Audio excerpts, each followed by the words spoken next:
Assalamualaikum warahmatullahi wabarakatuh. Kami dari kelompok 14, Prodi Perbankan Syariah, Fakultas Ekonomi dan Bisnis Islam. Dalam video ini kami akan menjelaskan materi kami dengan judul distorsi atau gangguan pasar. Dengan memenuhi tugas dari dosen kami, Ibu Ihdi Aini ML. Perkenalkan, saya Devisa Fitri, NIM 21401050. Dan saya Hanifah Septia Rahab dengan NIM 21401035. Distorsi pasar. Distorsi pasar merupakan kondisi pasar yang tidak seimbang, di mana terjadi hal-hal yang mengganggu mekanisme pasar yang sudah tersusun rapi. A. Rekayasa permintaan dan penawaran, yaitu 1. Rekayasa permintaan. Nah, dinamakan distorsi permintaan merupakan sebuah transaksi haram dikarenakan orang yang menjual sudah bekerja sama dengan pihak lain supaya memberi pujian pada barang-barang yang sedang ditawarkan dengan harga-harga yang lebih tinggi. Dan hal tersebut dilakukan dengan tujuan supaya konsumen tertarik untuk membeli. Pihak lain yang menawarkan konsumen tersebut sebenarnya tidak menginginkan membeli barang itu, tetapi ia ingin melakukan penipuan pada orang-orang tersebut. Nah, ada juga yang dinamakan dengan ikhtisar, yaitu distorsi penawaran. Sumbernya dari Said bin Al-Musayyab dari Ma'mar bin Abdullah Al-Adawi bahwa Rasulullah SAW bersabda, yaitu tidaklah orang yang melakukan ikhtikar itu kecuali dia berdosa. Ikhtikar itu yang sering diartikan penimbuhan atau monopoli. Ikhtisar itu sebenarnya tidak selalu sama dengan monopoli. Islam membolehkan bagi siapapun yang ingin berbisnis dan tidak memperdulikan apakah dia termasuk satu-satunya pihak penjual atau yang monopoli ataukah ada dari penjual yang lain. Stok dari barang dagang yang disimpan untuk persediaan juga tidak dilarang. Yang tidak diperbolehkan ialah ikhtikar yang merupakan tindakan pengambilan keuntungan berada di atas keuntungan yang normal menggunakan cara menjual barang yang lebih sedikit untuk sebuah harga yang lebih tinggi. Dalam istilah ekonomi disebut juga monopoli. Jadi, dalam agama Islam memperbolehkan monopoli, tetapi jika monopoli sel tidak diperbolehkan.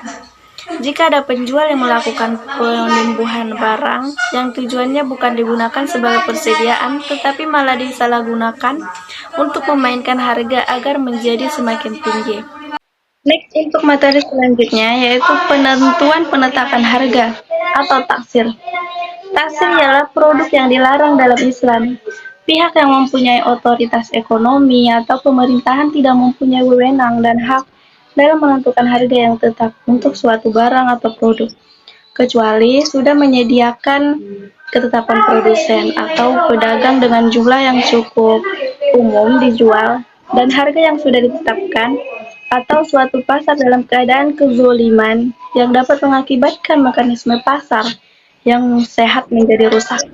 C. Tadlis. Sebuah pasar dikatakan pada kondisi yang ideal jika antara pembeli dan penjual memiliki informasi sama berkaitan tentang suatu barang yang diperjualbelikan.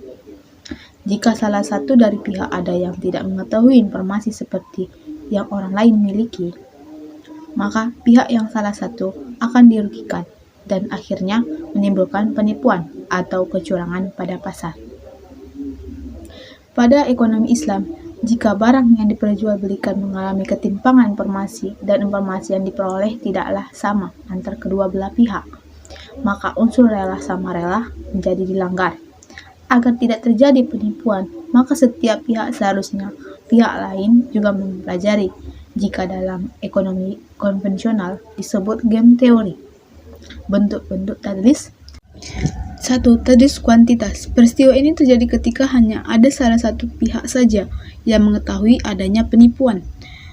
Seperti contoh seorang penjual mengurangi takaran pada barang yang dijual sedangkan pembeli tidak mengetahuinya. 2. Talis kualitas. Maksud dari talis ini adalah menyembunyikan kualitas barang yang buruk atau cacat pada suatu barang yang tidak disepakati oleh kedua belah pihak. Misalnya, talis kualitas dari penjual motor Beat bekas. Pedagang yang menjual motor bekas merek Beat dengan kualifikasi 85% dengan kondisi yang cukup baik dengan harga 10 juta rupiah.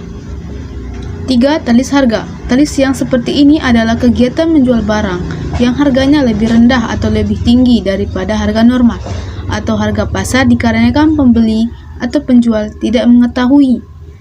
Contohnya, Alin adalah seorang yang sedang berziarah wali ke Sunan Kalijaga dan masih pertama itu dia datang. 4. Talis waktu penyerahan. Talis ini dilarang karena termasuk penipuan waktu. Seperti contoh, jika penjual sudah mengetahui dan dapat memastikan bahwa barang tidak dapat diserahkan esok hari, tetapi penjual telah berjanji bahwa barang selesai esok hari. D. Takrir. Kata takrir berasal dari bahasa Arab gharar, yang artinya bencana, akibat, resiko, ketidakpastian, dan bahaya.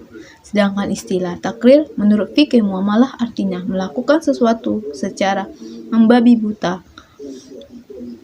dengan tanpa adanya pengetahuan yang cukup atau sebuah tindakan pengambilan risiko dari perbuatan yang ada risikonya tanpa mengetahui secara persis akibat yang terjadi dan tanpa memikirkan konsekuensinya.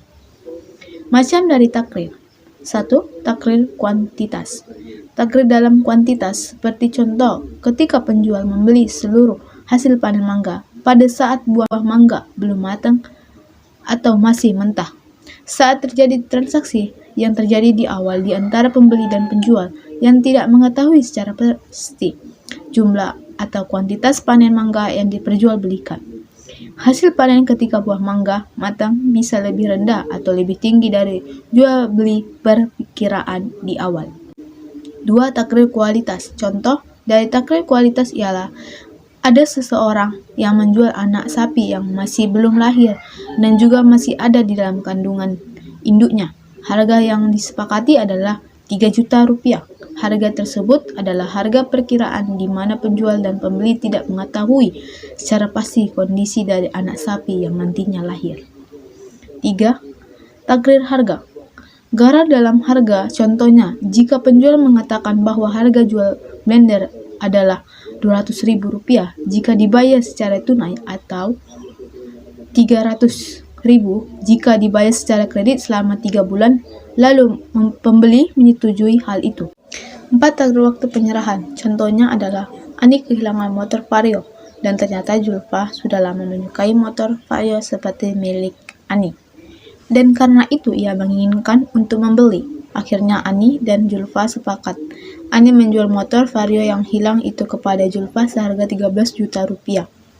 Harga pasar motor Vario 15 juta rupiah.